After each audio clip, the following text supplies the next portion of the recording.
सबको अच्छा विचार देता है और हमें अच्छी जिंदगी जीने का राह दिखाता है। इसमें वह शब्द भगवान श्री कृष्ण ने अर्जुन को कहा है जो मानव के लिए सदैव कल्याणकारी रहता है, और भगवान जो शब्द अर्जुन को बताया है वो शब्द का मानव समाज अपना ले तो मानव की जिंदगी में कभी दुख का सामना नहीं करना पड़ेगा। हाँ, ये सही है कि सुख दुख मानव के जीवन में आता जाता रहता है, मगर वह सुख दुख मानव को कुछ चीज सिखा कर ही जाता है। आइए जानते हैं श्री कृष्ण अर्जुन को क्या समझाया और क्या उद्देश्य दिया है। ज्ञान की बातें सुनकर आपको बहुत अच्छा लगेगा। नमस्कार मित्रों, आप सभी का एक बार फिर से माता का ज्ञान चैनल पर आप सभी का स्वागत है। भगवद गीता अध्याय 8 श्लोक 21। अव्यक्तोक्षर इत्युक्तस्तमः परमा गतिं यं प्राप्य न निवर्तन्ते तद्धाम परमं मम। अव्यक्तोक्षर इत्युक्तस्तमहूपं गतिं यं प्राप्य न निवर्तन्ते तद्धाम परमं मम। अव्यक्त अव्यक्त अक्षर अविनाशी इति इस प्रकार उक्त कहा गया है। तम वह अहु कहा जाता है, परमम सर्वोच्च, गतिम गंतव्य, यम जो प्राप्य पहुंचकर, न कभी नहीं, निवर्तन्ते वापस आ जाओ, तत् वह धाम निवास, परमम सर्वोच्च, मां मेरी। अव्यक्तोक्षर इत्युक्तस्तमहु परमं गतिम प्राप्य न निवर्तन्ते तत् धाम परमं मम। अनुवाद, वह अव्यक्त आयाम सर्वोच्च लक्ष्य है और उस तक पहुंचने पर कोई इस नश्वर दुनिया में कभी नहीं लौटता है। वही मेरा परमधाम है। आध्यात्मिक क्षेत्र में एक दिव्य आकाश है जिसे पव्योम कहा जाता है, जहां भगवान के सभी विभिन्न रूपों का अपना शाश्वत निवास स्थान है जिसे लोक कहा जाता है। परमेश्वर अपने शाश्वत सहयोगियों के साथ इन लोकों में अपने विभिन्न दिव्य रूपों में निवास करते हैं।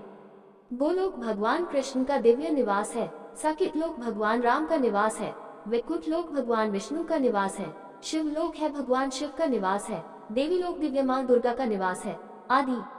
ये दिव्य रूप सर्वोच्च भगवान से अलग नहीं है, वे सभी एक ही ईश्वर के दिव्य रूप हैं। एक भक्त भगवान के किसी भी रूप की पूजा कर सकता है और उसे प्राप्त करने का प्रयास कर सकता है। एक बार ईश्वर साक्षात्कार हो जाने पर उनकी आत्मा ईश्वर के उस रूप के दिव्य लोक में पहुंच जाएगी और हमेशा के लिए वही रहेगी। यह एक दिव्य शरीर प्राप्त करता है और भगवान की दिव्य लीलाओं और गतिविधियों में भाग लेता है। भगवद गीता अध्याय 8 श्लोक 22। पुरुष सपर पार्थ भक्त्या लभ्यस्तवनन्या यस्यान् स्थानि भूतानि यन् सर्वमिदं ततम्। पुरुषः स परः पार्थ भक्त्या लभ्या सत्वन्याय यस्यान्तः स्थानि भूतानि यन् सर्वमिदं ततम्। पुरुषः परम दिव्य व्यक्तित्व सर्व परः महानतम पार्थ प्रथा के पुत्र अर्जुन भक्त्या भक्ति के माध्यम से लभ्य प्राप्य है तू सचमुच अनन्या दूसरे के बिना, यस्य किसका, अंतःस्थानी भीतर स्थित, भूतानी प्राणी ये न किसके द्वारा, सर्वम सब, इदम ये, ततम व्याप्त है। पुरुषः स परः पार्थ भक्त्या लभ्यास्त्वन्याय यस्यान्तःस्थानि भूतानि यान सर्वम इदम ततम। अनुवाद, सर्वोच्च दिव्य व्यक्तित्व अस्तित्व में मौजूद सभी चीजों से बड़ा है। यद्यपि वह सर्वव्यापी है और सभी जीव उसमें स्थित हैं, फिर भी उसे केवल भक्ति के माध्यम से ही जाना जा सकता है। ईश्वर हर जगह मौजूद है, वही परमेश्वर जो आध्यात्मिक आकाश में अपने दिव्य निवास में निवास करता है, साथ ही प्रत्येक जीवित प्राणी के हृदय में भी विराजमान है। वह सर्वव्यापी है और भौतिक जगत के प्रत्येक परमाणु में विद्यमान है। ऐसा नहीं है कि वह अपने व्यक्तिगत रूप में 100% भगवान है और जब वह हमारे हृदय में या भौतिक संसार में कहीं और है तो 10% भगवान है। ईश्वर अपने सभी रूपों में 100% विद्यमान है। अपनी अज्ञानता के कारण हम अपने भीतर या अपने चारों ओर उनकी उपस्थिति को पहचानने में असमर्थ हैं। ऋषि शांडिल्य अपने भक्ति दर्शन में कहते हैं, दवा सर्पे शरीरस्थम न करोत्यं पोषणम। दूध गाय के शरीर में रहता है, लेकिन ये गाय के स्वास्थ्य को लाभ नहीं पहुंचाता जो कमजोर और बीमार है। उसी दूध को दही में बदलकर थोड़ी सी काली मिर्च डालकर गाय को पिलाने से गाय ठीक हो जाती है इसकी बीमारी का। इसी तरह सर्वव्यापी या सर्वव्यापक ईश्वर के प्रति भक्ति विकसित करना कठिन है।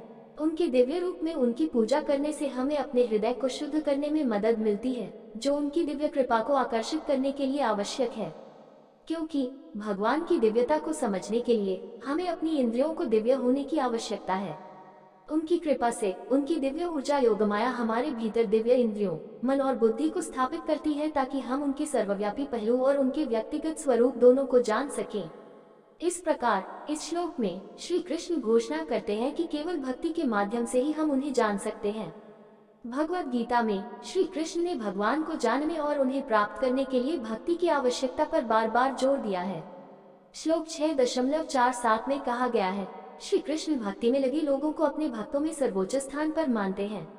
हालांकि इस श्लोक में श्री कृष्ण ने स्पष्ट रूप से अनन्या शब्द जोड़ा है, जिसका अर्थ है किसी अन्य मार्ग से कोई भगवान को नहीं जान सकता है। चैतन्य महाप्रभु ने बहुत सुंदर कहा, भक्ति मुख निरीक्षक कर्म योग ज्ञान चैतन्य चरितामृत मध्य 22.17। हालांकि कर्म ज्ञान और अष्टांग योग भी ईश्वर प्राप्ति के मार्ग हैं, इन सभी को उनकी पूर्ति के लिए भक्ति के समर्थन की आवश्यकता होती है। जगत गुरु श्री कृपालु जी महाराज ने भी कहा, कर्म योग अरु ज्ञान सब साधना यत्पि बखान पै बिनु भक्ति सबई जानू मृत का देहा बिनु प्राण भक्ति शतक श्लोकात। यद्यपि कर्म ज्ञान और अष्टांग योग ईश्वर प्राप्ति के मार्ग हैं, लेकिन उनमें भक्ति का मिश्रण किए बिना वे सभी प्राण वायु के बिना मृत शरीर के समान हो जाते हैं। कई अन्य धर्म ग्रंथ भी यही घोषणा करते हैं, भक्त्या में क्या ग्रह्य श्रद्धात्मा प्रिय सताम भागवत 11.14.21। मैं केवल अपने भक्तों द्वारा प्राप्त किया जाता हूँ जो विश्वास और प्रेम के साथ मेरी पूजा करते हैं। मिल ही न रघुपति बिनु अनुरागा कीन जोगत अब ज्ञान विरगत रामायण। कोई व्यक्ति अष्टांग योग का अभ्यास कर सकता है, तपस्या में संलग्न हो सकता है, ज्ञान संचय कर सकता है और वैराग्य विकसित कर सकता है, फिर भी भक्ति के बिना किसी को कभी भी भगवान की प्राप्ति नहीं होगी। भगवद गीता अध्याय 8 श्लोक 23-26। यत्र काले त्वनावृत्तिमावृतिं चैव योगिन प्रयाता यान्ति तम का वक्ष्यामि भरतर्षभ अग्निर्ज्योतिर शुक्ल शमसा उत्तरायणम तत्र प्रयाता गच्छन्ति ब्रह्म ब्रह्मविदो जना धूमो रात्रिस्तथा कृष्ण षण्मासा दक्षिणायनम तत्र चंद्रम सम ज्योतिर्योगी प्राप्य निवर्ते शुक्ल कृष्णे गति हेते जगत शाश्वते मते एक्या यात्यावृत्तिमन्यवर्ते पुनः। यत् काले त्वनावृत्तिनवृत्तिं चैव योगिन प्रयता यान्ति तम कालं वक्ष्यामि भरतर्षभा अग्निर्ज्योतिरः शुक्लः शहन्मसा उत्तरायणं तत्र प्रयता गच्छन्ति ब्रह्म ब्रह्मविदो जनः धूमो रात्रि तथा कृष्णः शहन्मसा दक्षिणायन तत्र चंद्रम सम ज्योतिर्योगी प्राप्य निवर्ते शुक्ला कृष्णे गति ह्यते जगतः शाश्वते मत्यैक्या यात्यानावृत्तिनन्ययावर्ते पुनः।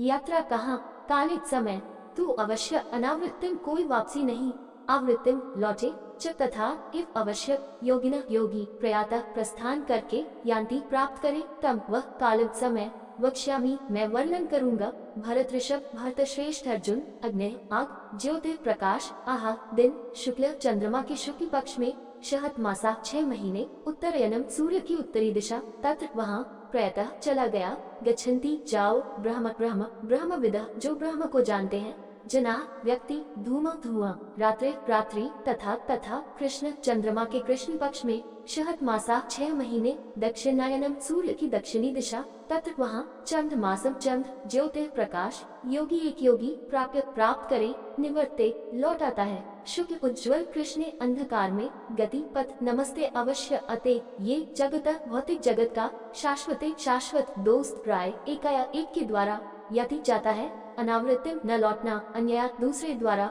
आवर्ते वापस आता है पुनः। यत् काले त्वनवृत्तिं वृत्तिचैव योगिनः प्रयतायन्ति तम कालं वक्ष्यामि भरतर्षभ अग्निर्ज्योतिरः शुक्लः शान्मसा उत्तरायण तत्र प्रयाता गच्छन्ति ब्रह्म ब्रह्मविदो जनः धूमो रात्रि तथा कृष्णः शान्मसा दक्षिणायनं तत्र चंद्रमासं ज्योतिर्योगी प्राप्य निवर्ते शुक्ल कृष्णे गति ह्यते जगतः शाश्वते मत्यैक्या यत्यानुवृत्तिनन्ययावर्ते पुनः। अनुवाद। हे भरत श्रेष्ठ, अब मैं तुम्हें इस संसार से जाने के विभिन्न मार्गों का वर्णन करूंगा, जिनमें से एक मुक्ति की ओर जाता है और दूसरा पुनर्जन्म की ओर जाता है। जो लोग परम ब्रह्म को जानते हैं और जो सूर्य के उत्तरायण के 6 महीने चंद्रमा के शुक्ल पक्ष और दिन के उज्ज्वल भाग के दौरान इस दुनिया से प्रस्थान करते हैं, वे सर्वोच्च गंतव्य प्राप्त करते हैं। वैदिक अनुष्ठानों का अभ्यास करने वाले जो सूर्य के दक्षिणायन चंद्रमा के अंधेरे पखवाड़े द्वे के समय रात के 6 महीनों के दौरान निधन हो जाते हैं, वे दिव्य निवास प्राप्त करते हैं। दिव्य सुखों का आनंद लेने के बाद वे फिर से पृथ्वी पर लौट आते हैं।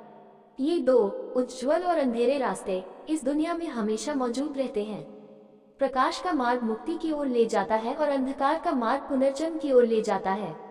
इन श्लोकों में श्री कृष्ण उस प्रश्न का उत्तर देना जारी रखते हैं जो अर्जुन ने श्लोक 8.2 में पूछा था, मृत्यु के समय कोई भगवान के साथ कैसे एकजुट हो सकता है। श्री कृष्ण समझाते हैं कि 2 मार्ग है, प्रकाश का मार्ग या अंधकार का मार्ग। हालांकि ये कथन भूल लग सकते हैं, वे विपरीत विषयों का उपयोग करके आध्यात्मिक अवधारणाओं को समझाने के लिए एक प्रभावी रूपक प्रस्तुत करते हैं। प्रकाश और अंधकार। जहाँ प्रकाश ज्ञान और अंधकार का प्रतीक है, अज्ञान के लिए है। उज्ज्वल दिन का प्रकाश, शुक्ल का चांदनी पखवाड़ा या चमकता हुआ चंद्रमा और उत्तरायण, सूर्य की उत्तरी दिशा सभी को प्रकाश का समय माना जाता है। ईश्वर चेतन आत्माएं जो सांसारिक मोह माया से अलग होकर प्रकाश, ज्ञान और विवेक के मार्ग पर चलते हैं, वे ईश्वर को प्राप्त कर लेते हैं। वे संसार के चक्र, जीवन और मृत्यु के चक्र से मुक्त हो जाते हैं और भगवान के दिव्य निवास तक पहुंच जाते हैं। संसार से जुड़ी हुई अज्ञानी आत्माएं जीवन की शारीरिक अवधारणा में उलझी रहती हैं। वे भगवान के साथ अपना रिश्ता भूल जाते हैं। ऐसी आत्माएं अंधकार के मार्ग से प्रस्थान करती हैं। अतः जीवन और मृत्यु के चक्र में घूमते रहो। हालांकि जो लोग इसके फल के रूप में कुछ वैदिक अनुष्ठान करते हैं, वे दिव्य निवासों में जाते हैं। लेकिन ये स्थिति भी भौतिक संसार का हिस्सा है, इस प्रकार अस्थायी है। जब उनके पुण्य समाप्त हो जाते हैं तो उन्हें पृथ्वी पर लौटना पड़ता है। अंततः पृथ्वी पर जन्म लेने वाले सभी मनुष्यों को मृत्यु के बाद दो मार्गों में से किसी एक से गुजरना पड़ता है, प्रकाश का मार्ग या अंधकार का मार्ग। यह उनके कर्म है जो तय करते हैं कि अंततः वे कौन सा रास्ता अपनाएंगे। भगवद गीता अध्याय 8 श्लोक 27। नेति श्रुति पार्थ जानन योगी मुह्यति कश्चन तस्मात् सर्वेषु कालेषु योगयुक्तो भव अर्जुन। नेति श्रुति पार्थ जनन योगी मुह्यति कश्चन तस्मात् सर्वेषु कालेषु योगयुक्तो भव अर्जुन। न कभी नहीं, अतः ये दोनों, श्रुति मार्ग, पार्थ प्रथा के पुत्र अर्जुन, जानन जानना, योगी योगी, मुह्यति हतप्रभ, कश्चन कोई भी, तस्मात् इसलिए, सर्वेषु कालेषु सदैव, योग युक्ता योग में स्थित, भव होना, अर्जुन अर्जुन अंडस्को।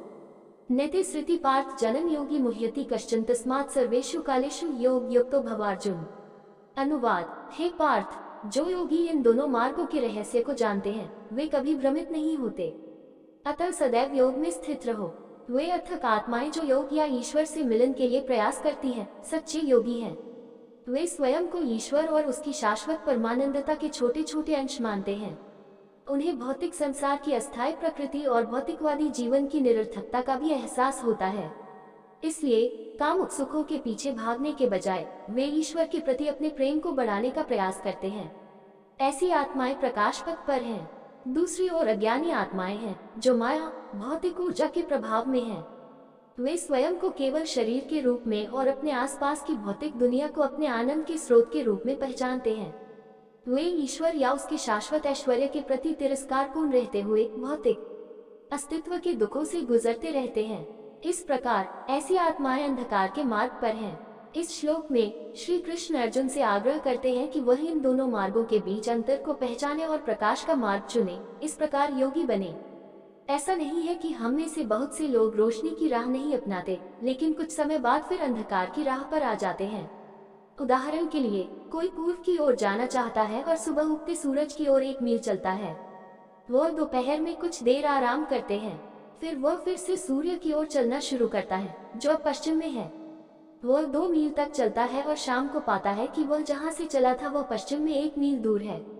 इसी प्रकार प्रकाश के पथ पर केवल कुछ समय तक चलने से काम नहीं चलेगा, यह एक सतत प्रक्रिया होनी चाहिए, अन्यथा व्यक्ति फिर से अंधकार में चला जाएगा। इसलिए इस श्लोक में श्री कृष्ण ने हर समय वाक्यांश जोड़ा है। ये हमारे लिए है कि हम हर समय योगी बने रहने के महत्व को पहचानें और अंधेरे की राह पर वापस फिसलने के खतरे से बचें। भगवद गीता अध्याय 8 श्लोक 28। वेदेषु यज्ञेषु तपसु चैवदानेषु यत् पुण्यफलं प्रदिष्टम् अत्येति तत्सर्वमिदं विदित्वा योगी परस्थानमुपैति चाद्यम्।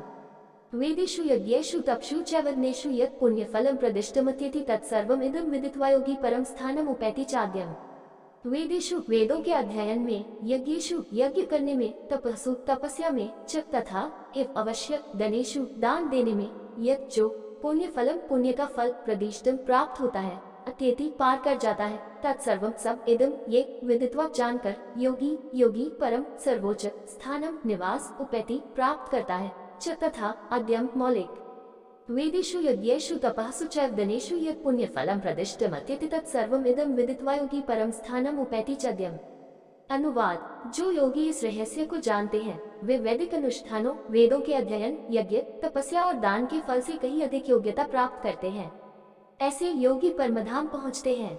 इस अध्याय के अंतिम श्लोक में श्री कृष्ण घोषणा करते हैं कि जो योगी प्रकाश के मार्ग का अनुसरण करते हैं, वे अपने प्रयासों का फल किसी भी अन्य प्रक्रिया से परे प्राप्त कर सकते हैं। उनका कहना है कि भले ही कोई वैदिक यज्ञ कर सकता है, तपस्या कर सकता है, दान कर सकता है या आत्मज्ञान का संचय कर सकता है, लेकिन ईश्वर की भक्ति के बिना ये प्रकाश का मार्ग नहीं है। रामायण में कहा गया है, नेम धर्म आचार तप ज्ञान यज्ञ जप दान, भेषज पुनि कोटिन्हा नहीं रोक जाहि हरिजन।